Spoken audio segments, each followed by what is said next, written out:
오늘장 랭킹5 지금부터 시작하도록 하겠습니다. 월요일 이 시간에 어떤 키워드에 주목해야 될까요? 이 두 분과 함께 이야기 풀어가 보도록 하겠습니다.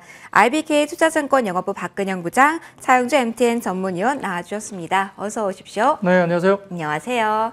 자, 오늘도 1위부터 5위까지 키워드 준비 이렇게 되어 있습니다. 가장 아래쪽 5위부터 열어보도록 하죠. 에코프로 100만 원 터치, 그리고 에코프로 BM과 포스코 퓨처엠 등 양극재 순환매 이렇게 키워드를 저희가 달아봤습니다. 2차전지 요즘 지수 체크하면서 항상 봐야 될 섹터 중에 하나라 5위에서 먼저 이야기하려고 합니다. 먼저 부장님께 이쪽 이야기를 좀 들어보고자 하는데요. 일단 이게 지금 시점에서는 궁금하실 것 같아요. 에코프로가 오늘 오전에 100만 원 선 터치한 이후에 그 밑에서 움직임 나오고 있거든요. 일단 터치가 나왔다라는 것만으로도 의미가 있을지, 아니면 오늘장 안착까지 기대해봐야 그 이후를 도모할 수 있다라고 보시는지, 그리고 에코프로 중심으로 모였던 시세의 변화의 흐름이 좀 감지되셨는지도 궁금합니다. 추가 포인트로 2차전지 쪽 정리해주세요. 네, 2차전지 종목들이 모두가 다 올라가는 것도 아니고 지금 셀업체 같은 경우는 빠지고 있죠. 그리고 나머지 종목들도 이제 전체 관련된 2차전지 관련 소재들이 다 같이 가는 게 아닙니다. 이제 그 가운데에서는 어떤 핵심이 있냐면 결국 리튬과 관련된 내재화의 이슈가 있는 것 같습니다. 최근 들어서 2차전지 관련된 리튬이온 배터리이기 때문에 역시 이제 리튬이 원재료일 것 같고요. 여기에 따라서 리튬의 확보가 중요한데 2022년 기준 전 세계 리튬 수요의 80% 정도가 2차전지에 사용됐기 때문에 리튬 자원 확보에 대한 이슈가 있는 것 같고, IRA 법안 이후에 결국은 자원 민족주의가 더욱더 대두될 수밖에 없는 상태입니다. 전반적으로 지금 2022년 기준 리튬 관련된 수입액의 64%가 중국산으로 알려져 있고요. 리튬을 100% 수입으로 충당하고 있는 한국 같은 경우는 역시나 미국과 유럽의 핵심 고객들에게 2차전지를 탑재시키기 위해서는 리튬의 내재화가 상당히 좀 중요한 이슈로 부각이 되고 있습니다. 한국의 리튬 공급망을 내재하기 위해서는 리튬을 추출할 수 있는 염호나 광산을 확보하든지, 아니면 추출하는 기술을 확보하거나 양극재 생산에 투입될 수산화 리튬이나 리튬 주화물 관련된 부분에 조달 계약을 맺거나, 아니면 리튬 화합물 생산 기업에 지분 투자를 하거나 등등 여러 가지 이런 부분이 있을 것 같고, 리튬을 재련하는 그리고 가공하는 능력을 가지고 있는 기술을 또 개발하든지 이런 것들이 확보가 필요합니다. 여기에 따라서 리튬 내재화에 가장 앞서 있는 기업이 어디냐라고 이야기했을 때는 역시 포스코 그룹과 에코프로 그룹으로 이야기가 될 수 있습니다. 포스코는 2030년도까지 수산화 리튬 연산 30만 톤 규모의 자체 생산 능력을 갖출 것으로 보이고 있고요. 양극재 회사인 포스코 퓨처엠 같은 경우는 2028년부터 필요할 수산화 리튬의 100%를 자체 조달할 수 있는 상황으로 알고 있습니다. 에코프로는 염호나 광산을 보유하고 있는 상황은 아니지만은 산업용 탄산 리튬 구매하면서 고품질의 수산화 리튬으로 바꾸는 변환 설비를 이용하거나, 또는 이제 추후에 스포디민을 조달해서 수산화 리튬으로 정제하는 계획을 포함해서 2027년까지 수산화 리튬 82,000톤을 내재화할 것으로 알려져 있습니다. 이렇게 따라 양극재 회사 관련된 에코프로 BM이 27년에 필요한 수산화 리튬의 26%를 자체적으로 조달할 수 있는 상황이 되기 때문에 여기에 기반한 여러 가지 부분에서는 결국 양극재 소재 업종 가운데 지금 에코프로 BM과 여러 가지 포스코 관련된 포스코 퓨처엠이 주가 상당히 좀 상대적으로 강한 모습이 보이고 있다, 이렇게 설명드릴 수 있겠습니다. 그러면은 지금 만약에 2차전지에 대해서 뷰를 좀 정리하고 가자면 부장님, 저희가 에코프로 그룹주, 포스코 그룹주 중심으로 봐야 되나요? 아니면은 리튬 이야기해 주셨으니까 리튬 중심으로 움직였던 작은 종목들을 봐야 될까요? 아니면 조금 더 가서 자원주를 보는 게 좋을까요? 여기가 좀 헷갈릴 것 같은데요. 네, 지금 이제 에코프로 같은 경우는 장중 100만 원 넘어서고 윗꼬리 달고 음봉이 나오니까 단기적인 차익 실현 매물도 좀 나온다 볼 수 있습니다. 최근에 주가들이 좀 올라왔고, 에코프로 같은 경우도 마찬가지고 에코프로 BM도 좀 어느 정도 올라왔기 때문에 단기적으로 조금 주춤할 수 있는 부분은 분명히 있죠. 그러다 보니까 이제 양극재가 이렇게 슈팅이 나가고 에코프로 그룹이나 그다음에 포스코 그룹이 나가다 보니까 오늘은 특이하게 어디가 갑니까? 장비주가 갑니다. 장비주가. 그래서 지금 PNT라든지 하나기술, 스닝 SEC 등과 같은 장비주들로 이제 가고 있는데, 7월달 이후에는 장비 발주에 대한 기대감 상당히 큽니다. 대규모 장비가 본격화되고 발주에 관련된 기대감이 커지는 구간이기 때문에 다소 좀 상당히 좀 쉬었던 PNT를 포함한 하나기술, 관련된 스닝 SEC, 원익, 이런 같은 장비주들 중심으로 한번 순환매 관련해서도 지켜보는 것이 필요하다 볼 수 있겠습니다. 여전히 2차전지에 대해서 모멘텀은 남아있는 상황이니 그 안에서 돈이 흐름이 갈 수 있는 쪽, 모멘텀을 안고 있는 쪽으로 지금부터 주목해봐도 좋겠다라는 의견 주셨습니다. 이쪽에 대해서 위원님의 의견도 들어보도록 하겠습니다. 위원님, 저희 정말 요즘도 매일 매일같이 2차 전지 점검을 하고 있는데요. 계속된 흐름에 여기가 궁금하실 것 같아요. 당분간 이러한 분위기가 이어질까가 오늘은 월요일장에서 많이 궁금하실 것 같거든요. 이런 패턴으로의 계획을 계속 세워야 되는 건지 아니면 다른 쪽을 바라봐도 되는지 궁금합니다. 두 가지 측면에서 바라보셔야 될 것 같아요. 2차 전지에 대한 시장의 기대감은 꺾이지 않을 것 같습니다. 지금 이제 2차 전지에 대해서 지금 시장에 있어서 어느 정도 부정적인 얘기들을 하지 않죠. 또 할 수도 없는 분위기입니다. 그리고 2차 전지가 시장에서 굉장히 강한 흐름들 이어지고 있죠. 어떠한 이유에서든지 2차 전지는 밀리면 올라가는 그런 모습들을 보이고 있죠. 그런데 약간의 차이를 보면 조금 과거와는 좀 다르죠. 부장님 말씀하신 그런 리튬과 양극재 그리고 에코프로 이렇게 대변되는 종목들이 강하지만 코스모화학이라든지 다른 그동안에 올라왔었던 2차전지 관련주들은 오히려 고점 대비해서는 굉장히 많이 빠져 있죠. 이건 지금 거론조차 안 되고 있는 거죠. 이런 종목들을 갖고 계신 분들은 굉장히 답답할 겁니다. 에코프로가 100만 원 찍었는데 나는 고점에서 50%가 빠졌어. 2차전지 간다며 왜 못 가? 라고 지금 항변하실 수도 충분히 있다라는 거죠. 시장의 분위기는 현재 지금 일부 종목에 대한 쏠림 현상들이 지속적으로 이루어지고 있고요. 여기에 대해서는 지금 시장에 있어서 어떠한 마음을 갖고 있든지 간에 일단 모두가 다 긍정적으로 보고 있는 것들이 사실이죠. 이런 것들은 쉽게 바뀌지 않습니다. 그러다 보니까 굉장히 강한 현상들이 나타나고 있죠. 지금 이제 우리가 2차 전지가 처음에 올라갈 때는 2차 전지의 미래에 대한 산업에 대한 개화, 그러면 한쪽에서는 또 밸류 논란이 있었죠. 지금 밸류 얘기하시는 분들은 목소리를 못 내는 상황이죠. 그분들이 잘못됐을 수도 있고 지금 분위기상 목소리를 못 내는 분위기일 수도 있다는 거죠. 어찌됐든 지금 2차 전지는 강합니다. 이것은 각각의 영역으로 보셔야지. 이제 새로운 어떤 재료를 저희들이 말씀드리기는 어려울 것 같아요. 그리고 수급 논리로 보셔야 되겠고 가장 중요한 것은 대장주인 에코프로가 상징적인 100만 원 오늘 찍었죠. 찍은 다음에 그다음에 이제부터 시작이다라고 보시는 어떤 수급과 이제 100만 원 찍었으니까 됐다라고 보는 수급들이 오늘 좀 부딪히고 있는 모습들 아니겠습니까? 따라서 오늘 이번 주가 에코프로에 대한 어떤 향배에 있어서 우리가 이제 좀 관전 포인트가 될 것 같아요. 떨어진다 올라간다라고 하기는 어렵겠습니다만 에코프로가 어떤 방향성을 잡아주느냐. 자, 우리가 그런 거죠. 저항대를 뚫어주게 되면 그게 지지선이 되는 게 굉장히 좋은 모습이고 저항대가 되는 것이 조금 좋지 않은 모습이죠. 일단 100만 원이라는 심리적인 선을 뚫어놓은 상태에서 이게 이제 하루 만에 결정되는 건 아니지 않습니까? 이번 주 내에 결정되는 거에 따라서 다시 에너지를 모을 수 있을까? 아니면 지금은 이제 에코프로가 100만 원을 찍었기 때문에 상대적으로 다른 쪽에서 에너지가 분산되고 있는 것들 이런 모습들이 어떻게 움직일지 그렇게 보셔야 될 것 같아요. 갖고 계신 분들도 그런 관점으로 보셔야 되고 안 갖고 계신 분들도 내가 매수 관점을 잡으려면 대장주의 흐름에 따라서 매수 관점을 잡으셔야 되지 않을까 싶습니다. 그럼 요거 하나만 추가적인 코멘트 위원님 부탁드릴게요. 앞서 서운할 수 있다, 소외되는 종목들 이야기를 해주셨잖아요. 너무 작은 종목들 말고 주축에 서 있다라고 생각이 돼서 잡으셨는데 위쪽에서 많이 밀리신 그 종목 잡고 계신 분들은 지금 최선의 선택은 일단 기다림이실까요? 글쎄요, 상당히 좀 어려울 것 같습니다. 이제 아무래도 대장주 에코프로 같은 경우 이제 수급 논란도 있고 여러 가지 하고는 있습니다만 다 같은 모습을 보이고 있지는 않죠. 그런데 이것을 2차전지, 범 2차전지로서 다 긍정적이다. 결국 우리가 자원 확보해야 되려면 폐배터리도 자원 리사이클 들어가야 되는 거 아니겠습니까? 그런 관점으로 충분히 설명이 가능한데 안타깝게도 시장 중심에서는 이런 얘기들이 더 이상 거론되고 있지 않다라는 거죠. 그런 부분들을 보게 된다면 일단 에코프로의 향배에 따라서 다시 이제 100만 원 이상에서 탄력을 받으면 이들도 이제 다시 탄력을 받을 가능성이 있다라고 보여지고요. 그렇지 않으면 변동성이 같이 움직이겠죠.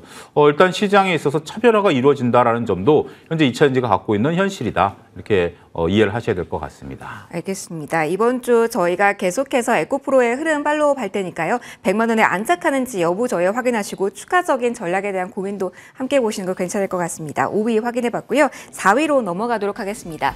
인프라 쪽의 이야기를 오늘 해야 될 것 같습니다. 관련 일정이 있어서 일정 매매하시는 분들도 많이 보셨을 것 같은데요. 조금 전에 윤석열 대통령이 리투아니아 순방을 위해 출국했다라는 이야기 나왔습니다. 자, 그렇다면 좀 넓게 좀 여쭤보고 싶어요. 위원님께 바로 이어서 좀 가도록 하겠습니다. 오전부터 방산, 원전, 그리고 기계, 중장비, 건설, 이 순방 관련해서 엮이면서 기대가 많은 종목군들 정말 많았거든요. 하나만 좀 골라주세요. 가장 그래도 여러 측면에서 봤을 때 지금 자리에서 공략해 볼 만한 쪽 보이실까요? 근데 이쪽 뉴스들의 이제 시장의 반응들을 보게 된다라면 우리가 이제 다양한 어떤 기대감을 가질 수 있는 거죠. 방산, 원전, 재건 뭐 충분히 가질 수 있는 거죠. 이거를 지금 실체를 갖고 얘기한다라는 것은 조금 뭐 오히려 어긋난 상황일 것 같아요. 실체가 없는 건 맞아요. 실체가 없는 건 맞습니다만 실체가 없다라는 게 이제 당장 지금 뭐 매출과 영업이익이 일어난다라는 개념에서 실체죠. 분명 우리가 이제 성과를 대통령께서 가져오셔야죠. 거기에 이제 기대감이 있는 거고 거기에 그 주식시장에서 움직이는 힘이 강하다라는 겁니다. 우리가 보통 일단 테마를 볼 때 시장에 있어서 지속됨에도 불구하고 지속적으로 종목이 움직인다라면 일부 투자자분들께서는 여기에 강한 희망을 걸고 있고 거기에 매매를 하고 있고 많은 분들이 이제 동조를 한다라는 거죠. 테마의 특징을 놓고 본다라면 우리가 인식이 명료해야 됩니다. 자, 미래를 바꿀 것이야. 우크라이나 전쟁 끝나면 당연히 재건하지 않겠어? 우리 무기 수출할 거야. 원전도 수출할 거야. 언젠지 모르지만 할 거야라는 기대감들이 시장을 이끈다라는 거죠. 하지만 시장에서 나름대로 변동성을 보이는 이유는 현재 나토 정상회담이라는 자리가 우리가 세일즈 외교를 하는 자리는 아니거든요. 그러니까 그 자리의 성격인 거죠. 만약에 대통령께서 루마니아를 1대1로 방문하신다라든지 지난번에 뭐 베트남을 방문하셨고 아랍에미리트 연합을 방문하셨던 것은 1대1 정상 외교이기 때문에 우리가 세일즈를 할 수 있었죠. 이거는 나토가 모여서 그들의 어떤 그 이해관계를 다루는 자리이기 때문에 우리가 세일즈 하는 자리는 아니에요. 하지만 충분히 우리가 기대감으로 움직이는 종목의 특성상 그런 것들을 반영해서 요 기대감이 움직이는 동안에 트레이딩 관점의 접근은 유효할 수 있다. 이렇게 말씀드릴 수가 있겠습니다. 알겠습니다. 관련돼서 부장님께도 추가적으로 질문 드려보도록 할게요. 그럼 부장님께서 가장 관심 있게 보시는 쪽은 어느 쪽일지에 대한 같은 질문도 드려보도록 할게요. 지금 자리에서도 그리고 노려볼 만한지 아직 늦지 않았는지도 같이 알려주세요. 뭐 방산이나 원전 같은 경우는 사실 수주를 또 따내야 되는 부분이 역시 있기 때문에 만만치 않을 수도 있습니다. 뭐 기대감이 먼저 오르고 이제 수주 소식이 각각 개별단으로 이제 종목마다 이제 나올 수 있는 구간인데 이 수주권에 대한 기대감만 갖고 이제 주가가 올라간다면 좀 부담스러운 부분들도 여전히 있을 수 있겠습니다. 방산 같은 경우는 지금 아마 이번에 한화에어로스페이스가 1조 5천억 정도의 루마이나 K9 관련된 자주포 90문 도입 관련된 뉴스가 또 나왔기 때문에 개별단의 수주가 나오면은 뭐 그 주가는 당연히 단기적으로 올라갈 수 있겠죠. 그래서 계약 규모가 뭐 11억 5,800만 달러 추정이 되기 때문에 이런 부분들에 대한 부분들은 폴란드도 또 영향이 있다고 볼 수 있습니다. 그래서 방산 쪽은 이제 실질적으로 좀 더 유럽 쪽에서 어떤 구매 계약들이 나온다는 점에서 긍정적으로 볼 수 있는데 실제 지금 숫자가 좋아지고 계속적으로 지금 사이클이 올라오는 쪽은 오히려 이제 기계 쪽 주가도 많이 올라와 있지만 기계 쪽은 상당히 좋을 것 같아요. 뭐 HD 관련된 현대그룹과 계열사 관련된 기계 쪽도 그걸 마찬가지고요. 그다음에 약간의 이야기가 좀 뭐 변화될 수 있겠지만 변압기 쪽 같이 연계돼서 지금 기계랑 변압기 쪽이 상당히 좋거든요. 이쪽은 정부의 어떤 비거주 관련된 인프라 투자가 예산안이 확정되면서 대규모 투자가 28년까지 이어집니다. 이런 것들에 대한 빅사이클로 이루어지는데 이 건설기계 같은 경우는 중국 쪽이 너무 안 좋은데 어떻게 주가가 왜 이렇게 올라요라고 묻지만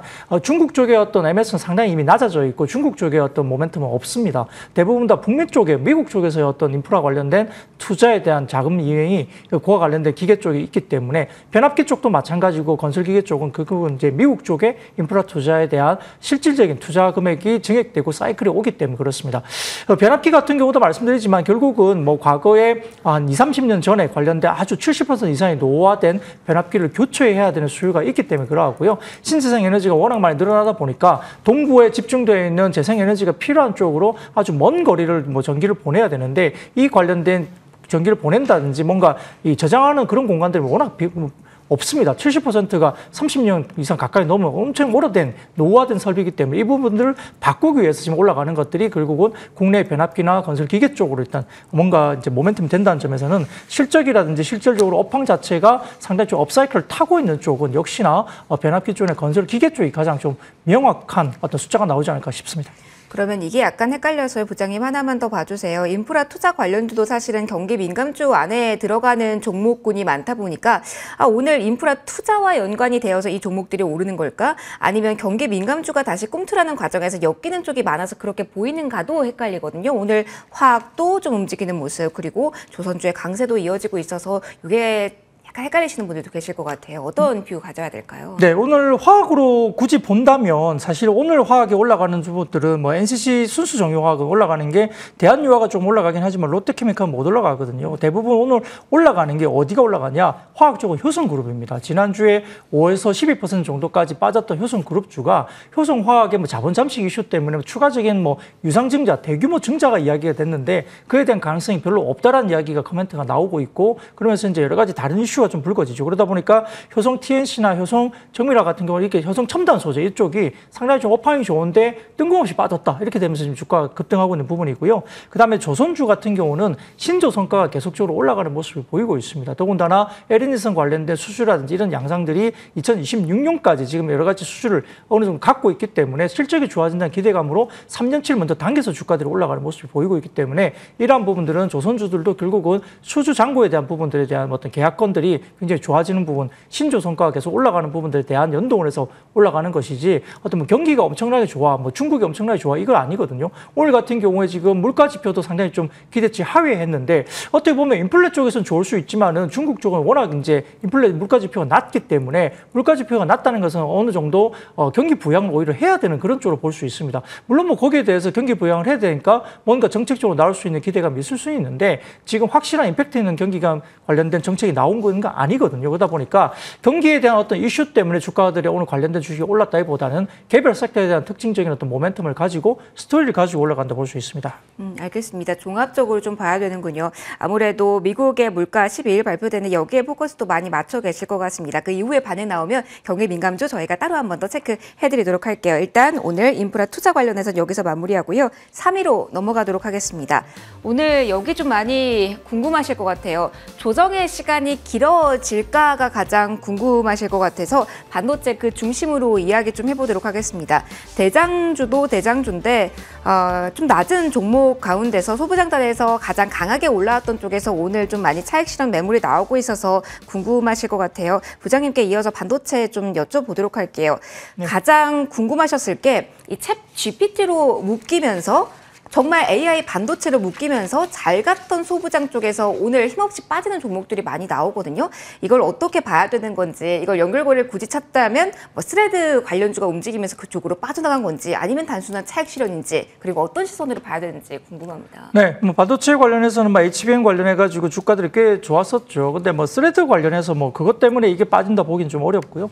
단기적으로 최근에 이제 약간의 트리가 됐던 것은 챗GPT가 6월 이용자 수가 이제 9.7% 정도 빠졌다. 이것 때문에 뭔가 AI에 대한 열풍이 좀 줄어드나? 뭐 이런 생각을 가지게 되는 겁니다. 근데 잠깐 생각해 보면 워낙 이제 열풍이 굉장히 거셌고 몇 달 동안 사용자 지표가 워낙 뭐 급등을 했기 때문에 약간의 지표가 좀 주춤한 모습들은 분명히 나올 수 있죠. 그리고 챗GPT 쓰다 보면은 뭐죠? 뭐 유료 결제해라 뭐라 이렇게 나오잖아요. 그러다 보니까 공짜로 막 쓰다가 좀 더 깊게 들어가려고 그러니까 돈 내세요. 이렇게 되니까 이게 약간 머뭇거려지는 거죠. 그래서 어느 정도 이제 체험을 해볼 만한 분들은 어느 정도 체험을 어느 정도 적극적으로 한 구간이다. 근데 여기서는 이제 유료로 넘어가느냐. 그 다음에 현재 지금 트렌드를 봤을 때는 지금 AI, 오픈 AI 관련된 부분에 웹이라든지 앱 개발자가 훨씬 더 많이 폭증하고 있습니다. 그러다 보니까 이 관련된 AI 열풍이 단순하게 그냥 꺼질 것은 아닌 것 같고요. 스레드 관련된 이슈가 있긴 하지만 그럼에도 불구하고 최근에 우리가 좀 팩트만 봅시다. 엔비디아가 지금 데이터 센터 부분의 매출액이 연평균 60% 정도로 계속적으로 성장해 왔습니다. 빅테크나 국내 삼성전자 추구하는 이익의 방향성이 어디냐 정확하게 나오겠습니다. 결국은 마이크로소프트나 아마존이 데이터 센터 중심으로 이게 퀄리티를 바꾸는 과정에서도 메모리 반도체가 하이퍼스케일러 서버도 굉장히 급하게 성장을 했거든요. 여기에 관련해서 종목들이 급하게 올라왔기 때문에 결국은 마이크로소프트나 엔비디아가 AI 서버 중심으로 이익의 축을 바꾸고 있는 모습을 볼 수 있겠고 결국은 이 관련된 수혜는 결국 삼성전자나 하이닉스가 가지고 갈 겁니다. 근데 결국은 삼성도 24년, 25년 이익을 끌어낼 수 있는 부분들이 AI 서버형 메모리라든지 그다음에 파운드리 부분의 수주가 될 것인데 지금은 남은 고객이 엔비디아하고 AMD 정도 수준입니다. 근데 엔비디아 같은 경우는 지금 삼성전자보다는 하이닉스 쪽으로 많이 받고 있죠. 근데 AMD 같은 경우는 앞으로 발주가 나올 텐데 아마 삼성전자가 4분기 정도부터는 물건이 나갈 거고 HBM을 내년부터는 본격화될 겁니다. 그러면 물량 단으로 봤을 때는 엔비디아가 요구하는 것보다 AMD 쪽이 지금 HBM이 요구하는 수량이 2.4배가 많습니다. 그러면 삼성전자 부분에서는 파운드리 수주 부위나 HBM 관련된 수주가 하반기 이후에 모멘텀이 분명히 온다 볼 수 있겠고요. 여기 관련해서는 결국은 파운드리 수주를 더 받으려면 남아있는 고객이 어디죠? 엔비디아나 그다음에 아까 말씀드렸던 AMD 정도일 거고 좀 더 이야기되면 테슬라 정도일 텐데 아마 애플 같은 경우는 삼성에 줄 생각이 없고 퀄컴은 이미 삼성이 대응하고 있기 때문에 이 3개 정도가 될 것 같습니다. 그러면 결국은 엔비디아나 AMD 쪽에 수주를 확보하는 게 필수인데 기술인데 이 방향을 잡고 본다면 결국은 삼성 파운드리가 수주를 하기 위해서는 서버를 위한 뭐 3D 패키징 캐파라든지 후공정 단이라든지 시스템 반도체 쪽이라든지 이런 쪽으로 결국은 집중할 수밖에 없고 결국은 HBM 관련된 부분에서 데스큐미라는 어떤 표면의 어떤 뭐 여러 가지 이물질을 제거하는 기술이나 장비 이런 것들이 들어간다는 점에서는 우상향 그림이 역시나 그려질 걸로 봅니다. 그렇기 때문에 단기적으로 주가들이 좀 오른 것에 대한 부분에서 약간의 지금 시장의 수급이 원만하지 않은 부분에서 딴 쪽으로 가야 되는데 결국은 최근에 오른 젖을 좀 팔고 가는 부분이 분명히 있겠지만은 중장기 그림에서는 이 부분들은 쉽게 꺾이기는 좀 힘든 그런 부분이 아닐까 싶습니다. 그럼 지금 구간을 어떻게 활용해야 되는지 궁금하실 것 같아서 이 부분 이어서 좀 질문을 좀 드려보도록 하겠습니다. 부장님께 좀 이어서 갈게요. 그럼 지금 구간에서 이어서 매수를 노려도 되는 포인트라고 보시는지 짧게 코멘트 주신다면요. 네, 결국 이제 조정이 나오면 하반기를 보고 가야 되는데 하반기 관련된 지금 전공정 투자가 아니라 삼성전자가 후공정 투자를 1조 넘게 하는 것은 최초라고 합니다. HBM이 아예 없었던 기술이 아닌데 과거에는 이게 돈이 돼? 이렇게 이야기했다가 최근에는 갑자기 이제 이쪽으로 집중할 수밖에 없겠죠. 그러다 보니까 후공정단에 투자가 들어간다면 우리가 장비나 여러 가지 소재단에 대해서도 후공정 쪽에 관련된 뭔가가 이제 우리가 집중이 돼야 되겠죠. 그러다 보니까 기존의 전통적인 소부장보다는 지금 HBM이나 DDR5나 후공정단, 그다음에 패키징 관련된 이쪽으로 집중되는 장비들이 결국은 수혜주가 될 것이기 때문에 그리고 이런 쪽으로 좀 슬림화해서 종목들을 좀 보시는 게 좋겠다 생각이 듭니다. 알겠습니다. 반도체 쪽에 대해서 현 상황과 함께 어떠한 대응법 좋을지 고민 함께 들어봤습니다. 계속해서 2위 보도록 하겠습니다. 오늘 이쪽이 강합니다. 금융 섹터 안에서도 특히 보험주의 흐름이 강하게 확인이 되고 있습니다. 어떤 연결고리를 지어야 될지 그리고 투자 메리트도 있을지 궁금합니다. 이게 미국의 국제 상황과 금리 관련돼서 연결고리를 지어야 될지 아니면 실적 베이스일지 궁금하거든요. 위원님께 금융주에 대한 설명 받아보도록 하겠습니다. 오늘 그 안에서 보험주가 강합니다. 전체 보험주가 생명보험, 손해보험 다 강하거든요. 어떤 현상으로 이해를 하고 지금은 이 종목들을 바라봐야 될까요? 보험회사 같은 경우 우리가 단순하게 금리 도식으로 보시면 안 되는 게 지금 이제 보험회사 같은 경우는 회계 기준을 바꿈에 따라서 우리가 이제 보험금에 대해서 기존에는 이제 장부가였다가 이제 현실화되다 보니까 이익이 좀 늘어나는 부분들이 있죠. 이게 이제 뭐 회계상의 어떤 뭐 논리다라고 할 수 있습니다만 이건 주기적으로 보험사 같은 경우 이익을 늘어나게 할 수 있는 그런 부분들이죠.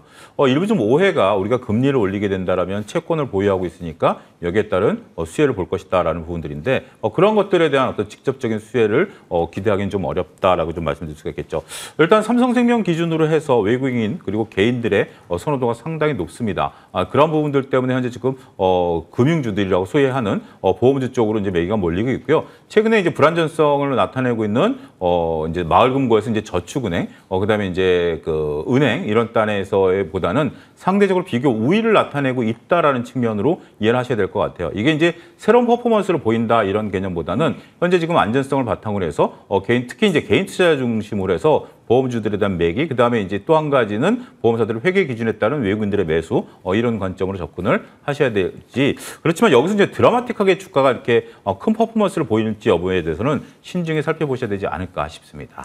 그럼 지주사도 짧게 코멘트 이어서 좀 들어보고자 합니다. 여기는 좀 성격이 다를 텐데요. 최근에 여러 가지 악재성 뉴스가 맞물려 있잖아요. 그래서 궁금하실 것 같아요. 배당 매력만 보고서라도 매력이 아직 있는 자리인지 아니면 이쪽에 대한 메리트는 많이 떨어진 위치라고 보시는지. 일단 배당 매력은 현 정부에서는 쉽지 않을 것 같습니다. 지금 이제 은행권들에 대해서 배당에 대한 것들, 그다음에 직원들 명퇴금까지 지금 들여다보는 거 아니겠습니까? 돈잔치를 한다라는 거. 여기에 이제 DGB금융이 이제 시중은행이 되는 거죠. 은행의 경쟁을 유도하겠다라는 게 현 정부의 방침입니다. 그런 상태에서 지주회사들이 과거처럼 배당을 많이 한다, 이것도 어렵죠. 금리를 지금 미국이 올리면 우리 한국은행이 3%대 금리에서 올릴 수 있을까? 이거는 뭐 논의를 친다 하더라도, 올린다 하더라도 정부가 현재 지금 대출금리와 예금금리를 통제하고 있죠. 이런 부분들도 현재 지금 쉽지는 않습니다. 또 한 가지 지금 이제 금융지주사들 입장에서 본다면 두 가지 불안감이 있죠. 하나는 9월 달에 이제 만기가 도래하는 자영업자 대출 3번 연장했던 게 이제 9월 말입니다.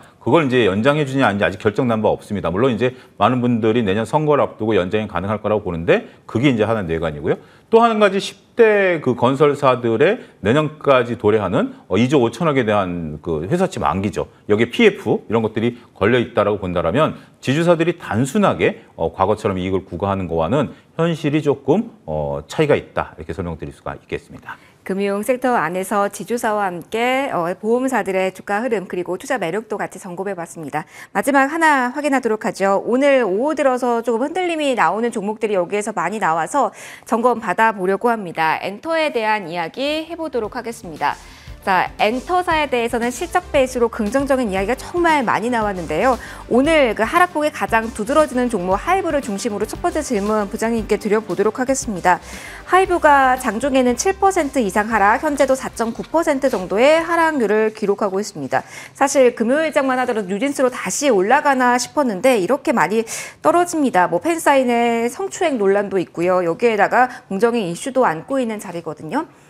실적이라는 그 강력한 호재가 사라진 자리는 아닌데 빠진다. 어떤 위치에서 대응해야 될까요? 네, 뭐 하이브가 오늘 급락이 좀 나타나고 있는데 역시 이제 뭐 지난주 관련된 뭐 세무조사나 일단 뭐 이런 부분들이 있긴 합니다만 뭐 그런 다 같이 빠져야 되는데 뭐 SM은 올라갑니다. 그러니까 이제 이게 뭐 단기적으로 이제 그런 정부의 어떤 공정위 이슈 때문에 빠진다고 하는 건 좀 약간 뭐 기우인 것 같고요. 단지 이제 지금 최근에 보면은 상반기 대비 하반기에 국내 기획사들의 영업이익이 상반기 때 좀 집중됐던 이익단이 하반기에는 한 17% 정도 좀 빠질 걸로 예상하고 있습니다. 그러니까 상반기가 워낙 좋았던 거예요. 그러니까 하반기 이익가 그러니까 상고 하저가 될 가능성이 높다는 부분에서는 이익단에 대한 부분들이 다소 한번 상반기에 어느 정도 피크를 보고 하반기는 조금 쉬어간다고 추정이 계속 되고 있기 때문에 상반기 주가들이 올라가면서 밸류에이션 부분들에 대한 부담감이 좀 있었다 볼 수 있는 거고요. 두 번째로는 하이브가 좀 유달리 많이 빠지는 것은 말씀하셨던 약간의 그 뭐 현장에서 약간의 어떤 몸에 관련된 뭐 터치 부분이라든지 이런 것들. 그러니까 예전에 뭐 이렇게 녹음기 같은 거 들고 와가지고 좀 이슈가 됐던 문제가 있어서 좀 과하게 이렇게 뭔가 요원들이 현장 요원들이 몸을 좀 뒤지는 그런 과정에서 뭐 일부 뭐 이렇게 안쪽으로 손을 넣었다든지 뭐 이런 식의 이야기들이 막 나오거든요. 그러니까 이제 조금은 원래 이제 센티가 좀 안 좋아진 부분들이 이런 부분들 때문에 이야기 나왔고 또 공식적으로 하이브가 또 오늘 전문을 통해서 이렇게 사과에 관련된 부분들을 공식화했습니다. 그렇기 때문에 다소 좀 아쉬운 부분이 분명히 양쪽으로 있는 거예요. 그러니까 원래는 이 결국 이제 팬덤을 가지고 이렇게 이야기들이 되는 게 기획사이지 않습니까? 그러다 보니까 이 팬덤이 사라지게 되는 약간 과도한 어떤 방어 체계라든지 이런 어떤 현장에서 어떤 문제가 노이즈가 생기다 보니까 이게 약간 팬심에 대한 부분들의 이슈가 또 스크래치가 날 수 있다는 약간의 뭐 그런 센티적인 부분들 때문에 주가가 많이 빠졌습니다. 그래서 글쎄요, 이걸 어떻게 대응할지 참 난감합니다. 뭐 실적이라든지 이런 부분들도 있겠지만 센티 부분이 워낙 안 좋았다는 부분 악재인데 근데 빠진 거에 비해서는 아래꼬리를 그래도 그나마 달고 조금 회복하는 약간 회복세가 보인다는 점이 좀 다르고요. 근데 SM은 오늘 왜 올라갑니까? 결국 그게 뭐냐면 아주 오래된 그룹이죠.